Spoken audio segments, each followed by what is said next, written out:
여러분 한 해 동안 고생 많으셨습니다. 고생 많으셨습니다. 수고 많으셨고요. 이제 다 털어보시고 버리시고 우리 새 출발합시다.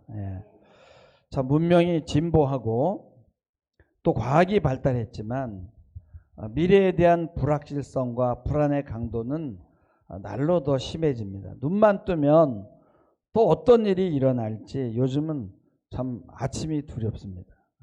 어디를 가든 보안과 안전이 강화되어 있지만은 예기치 못한 사고는 끊임없이 일어납니다.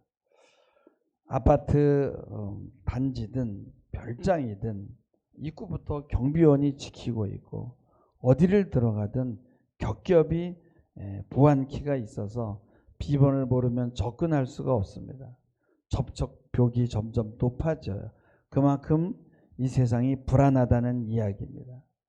우리 옛날 사람들 사는 그것이 가장 인상적이었던 것은 열린 문이었습니다. 어떤 집이든 아예 대문이 없거나 있어도 다 열려 있습니다. 그 열린 문은 사실 아무것도 가져갈 것이 없다는 이야기도 되지만 보이지 않는 정말 귀한 것은 문이 열려 있어도 가져갈 수 없다는 그런 의미도 되는 거예요. 열린 문 안에는 단란하고 화목한 가정이 있었어요. 먹을 것이 풍성하지 않았지만 손수 만든 단아한 식사 모임과 가족 애가 있었습니다. 그 행복은 누구도 훔쳐갈 수가 없었습니다. 사실 엄청난 보화입니다. 지상의 것이지만은 하늘의 보화와 비슷해서 눈에 보이거나 만져지는 것이 아니고 그런 가정에서 자라면요, 야, 천국이 이와 같을 것이라고 아마 말할 겁니다. 사도 요한은 반모라는 그런 섬으로 끌려가서 성령의 감동으로 하늘 보좌의 영광스러운 모습을 보게 되는 거예요. 그것이 오늘 읽은 말씀입니다. 그리고 환상으로 하늘의 열린 문을 보게 됩니다. 그리고 열린 문을 통해서 그 올라간 하늘 세계는요, 지상에서의 열린 문과는 차원이 달랐어요. 엄청나게 영광스러운 하늘 보좌를 보게 되는 거예요. 왜 사도 요한에게 이런 영광스러운 모습을 보여주겠습니까? 극한의 상황에서 고통받고 있는 사도 요한에게 힘과 용기와 위로와 소망을 주는 것입니다. 하늘의 이 영광스러운 모습이 기다리고 있다라는 거예요.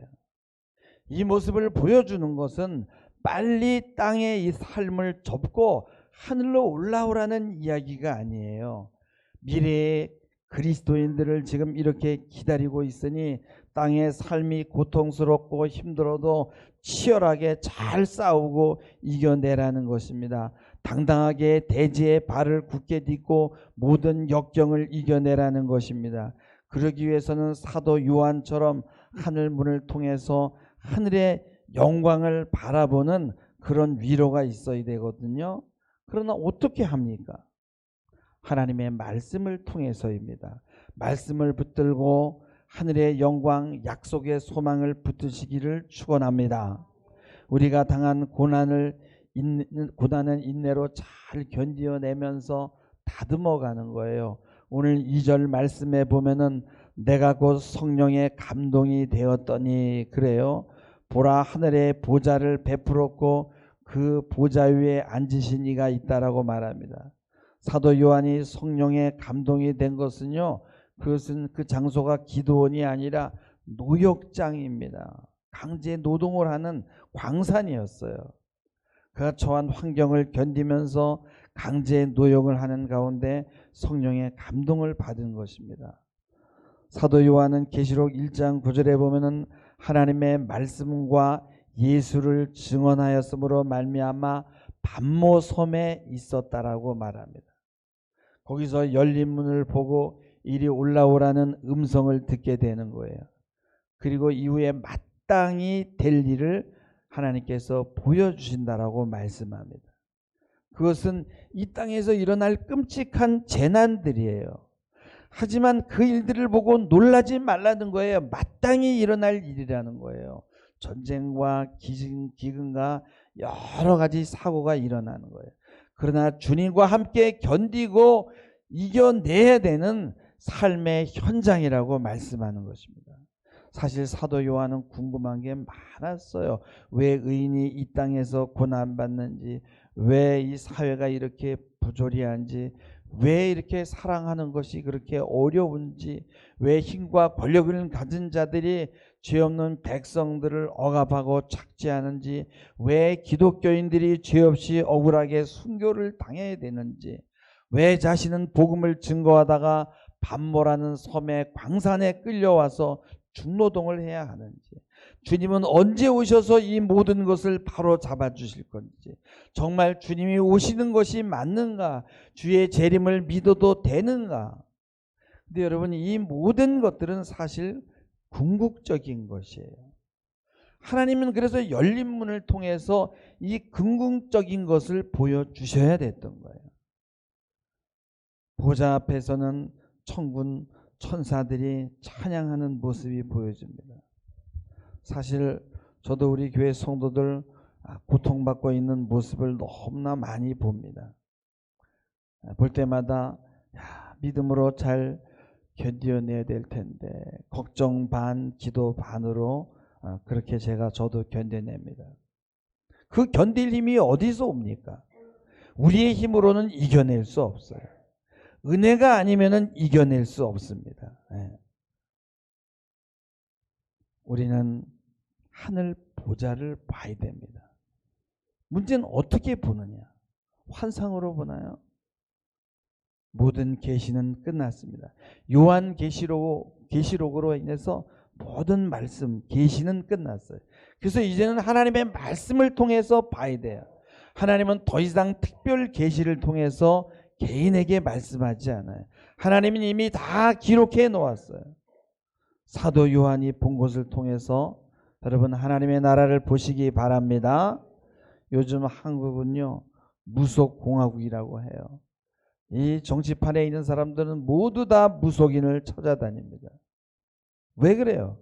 눈에 보이는 확실한 것을 찾기 때문에, 불안하니까. 내가 이 잡은 권력이 얼마나 더 유지될 수 있을지. 그래서 무속인들은 지금까지 일어난 일 또는 사주를 통해서 과거와 현재를 알아맞히고 가까운 미래도 예견을 합니다. 근데 기독교는 이런 것들을 맞추려고 하지 않습니다. 왜 그래요? 우리 인생은 고난과 어려움이 오게 되는 것은요, 이거는 보편적인 현상이고 누구도 예외가 없습니다. 그런 현실을 인내하며 고난을 이겨내면서 나 자신을 만들어 가라는 것이에요. 무당은 이런 얘기하면 손님이 딱 끊어집니다. 착착 맞춰야 돼요. 무당은 어떻게 하면 이 현실의 고난을 피할 수 있는가를 이야기해 주는 것. 그것이 우리가 무속인에게 찾아가는 한 가지 이유입니다. 미래에 대해서 알아서 어떻게 빨리 자신의 문제에 대처하고 그 불안을 제거하느냐라는 거예요. 그래서 이 무속인들은 현실 너머에 어떤 영광의 삶이 기다린다는 것을 말하지 않아요. 그리고 내가 서 있는 그 자리에서 왜 그 고난을 이겨내고 버텨내야 되는지를 말하지 않습니다. 기독교의 영성은 고난을 통해서 우리가 어떻게 다듬어지고 만들어지는가에 관심을 갖는 거예요. 여러분, 기도는요 교회 다니는 사람만 하는 게 아니에요. 이 무속인들도 기도하고요, 절에 다니는 사람도 기도하고, 참선하는 사람도 명상하고 기도합니다. 그들도 환상을 보고 신비 체험을 합니다. 그들도 그것을 영성이라고 얘기를 합니다. 그러나 기독교인의 영성은 이런 게 아니에요. 기독교인의 영성은 뭐예요? 현실의 고난을 인내하면서 영적인 순례의 과정을 밟아 나가는 거예요. 그리고 진리라는 건 뭐냐? 우리의 삶의 과정 속에 있는 거예요. 그리고 우리가 만들어져 가는 겁니다. 진리는 예수지만 예수에서 끝나는 것이 아니라 예수의 삶과 인격을 닮아가는 것이 기독교의 영성이에요. 이 때문에 우리에게 십자가가 있고 고난이 있는 거예요. 할렐루야. 그래서 기독교 신앙의 영성은 뭐 무슨 어느 좋은 교회에 나간다고 되는 게 아니라 무슨 특별한 영적 체험을 한다고 영성이 좋아지는 게 아니에요. 그렇다고 터득되는 게 아니에요. 내가 서 있는 자리에서 내가 당한 고난에 도망가지 않고 십자가를 지고 주님을 따라가는 거예요. 그리고 주님이 주신 그 멍에를 지고 나갈 때 오히려 거기에서 자유함을 체험하게 되는 것입니다. 할렐루야. 에베소서 4장 13절에 보면 우리가 다 하나님의 아들을 믿는 것과 아는 일에 하나가 되어 사랑을 이루어 그리스도의 장성한 분량에 충만한 데까지 이르리니 말씀합니다. 하나님의 나라가 목표이긴 하지만 한 번에 도약하는 게 아니라 점진적으로 다가가는 거예요. 그것이 2025년이 우리에게 주어진 이유인 줄 믿습니다. 가정에서 또 지체들과의 관계 속에서 뭐가 난 것들이 다듬어지는 것, 이것이 바로 기독교의 영성이야. 그래서 기독교의 영성은 뭐야? 도망가지 않는 거예요. 이렇게 만들어지면서 나의 내면에서 하나님의 나라를 체험하는 것입니다. 주님은 말씀합니다. 이 사건 많고 문제가 많은 곳에서 네가 잘 이겨내면 세상이 알 수 없는 평안을 내가 너에게 주겠다는 거야. 그래서 평안을 너에게 주노라. 다 같이 세상이 알 수 없는 세상이 알 수도 없는